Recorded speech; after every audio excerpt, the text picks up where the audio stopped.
to the big political story in Washington. The break's over. Trump takeover. GOP, Trump's running your party. Kevin McCarthy, Trump's running your party. Mitch McConnell, Trump's running your party. The boss is back on the airways, making it clear to his puppets it's not time to move on from 2020 and his big lie. They want to talk about the election fraud. The weak Republicans don't want to talk about it.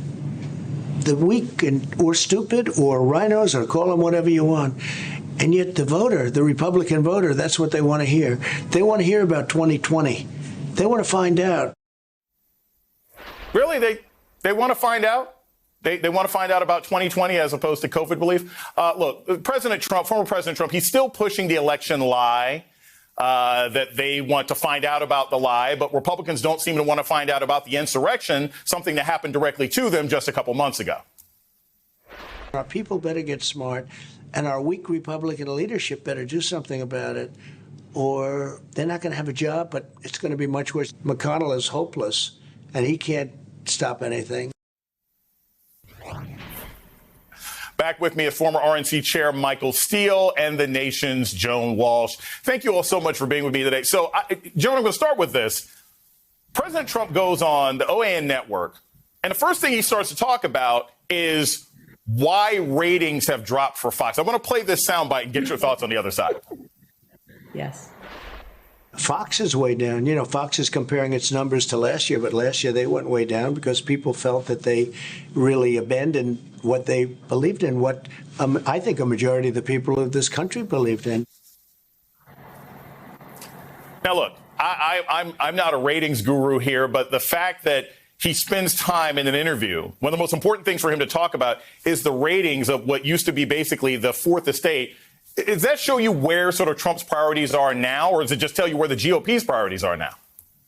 Well, both. There's really no distinguishing them, Jason, as you know. But it is interesting that he's talking to a relatively low-rated program. This is where he's going. This is where he's telling his story while he's trashing Fox, which still has many, many more viewers. So that's kind of funny. I thought it was also funny that he was trashing Mitch because Mitch is protecting him. Mitch is about to create, have a filibuster against the January 6th commission, which he once sounded like he very much wanted. So Mitch is doing everything right, except throughout that 3.5 minutes, which I only watched for you, Jason. Normally I wouldn't bother doing that. Thank you. But you're welcome. He's still convinced that there's some way to undo this. He has this great line where he says, if there's a bank robbery, you got to give back the diamonds. And the voters want, somebody to give back the diamonds. Obviously, he's the diamond. His presidency is the diamond.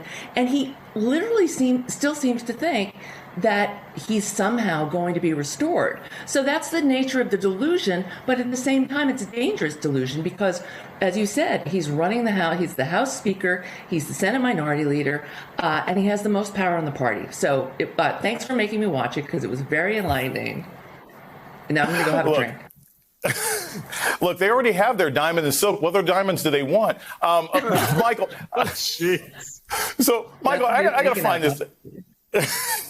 I am amazed by this. And look, I understand sort of bad faith arguments. I understand, like I said, Trump, this is the crossover, this is the takeover. He runs the party. But what I don't understand is Republicans being averse to investigating something that endangered them and Mike Pence. I want to play this soundbite from Mike McCarthy right now. Get your thoughts on the other side. The president bears responsibility for Wednesday's attack on Congress by mob rioters. He should have immediately denounced the mob when he saw what was unfolding. I think a fact-finding commission and a censure resolution would be prudent. What happened to this guy? What happened? What has changed in this Republican Party? Trump. That's the only change.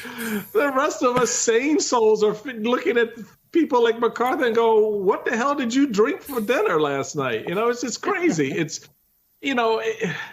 I would much rather, to be very honest with you, it's so good to be back on with Joan because we haven't been on the air together in a long time. And I would much rather be debating with her about the president's decision on the XL pipeline or just exactly how much money we should be spending on infrastructure.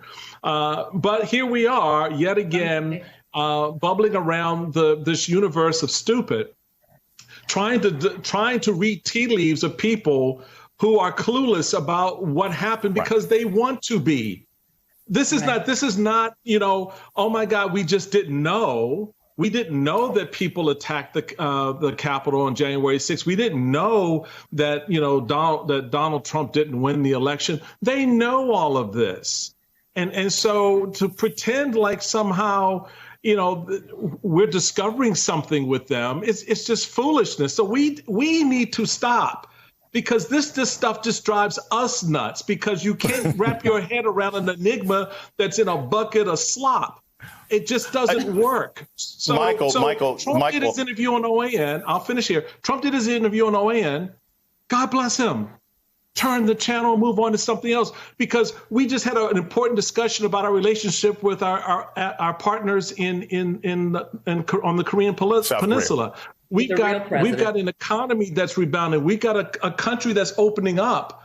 So there's so much more that we need to talk about. If Republicans want to spend their time around Donald Trump's skirt, trying to figure out how to, hug that kneecap, let them. We move on as a country. I'll say this quick. We'll take it to Joan. One, I don't understand a party that can't recognize the difference between terrorists and tourists. Joan, heading into 2022, do you think, quickly, is this going to be an albatross around the Republican Party's neck, or do their voters just not care about this obsession with a one-term, twice-impeached president who's hanging out and blogging in Florida? Look, a lot of his voters do care. They still do care. But we've got to look at two things that happened this week. First of all, practically every show I watch, there's a new announcement of somebody who's been arrested for their involvement in January 6th, and also more and more people who are being arrested for conspiracy. So we're starting to learn about that. The other thing that happened, obviously, is that the Attorney General of New York, Letitia James, has come forward and said, Mr. Trump, the Trump crime family, this is now a criminal investigation. And so I think you need to see these two things together as you listen to his delusion and paranoia and attempted bullying. And I think those things are going to change the landscape by 2022. I'm not sure, but I think we're going to be in a different position in a year. I am never optimistic, but I actually believe you on this one. Joan Walsh and Michael Steele, thank you so very much.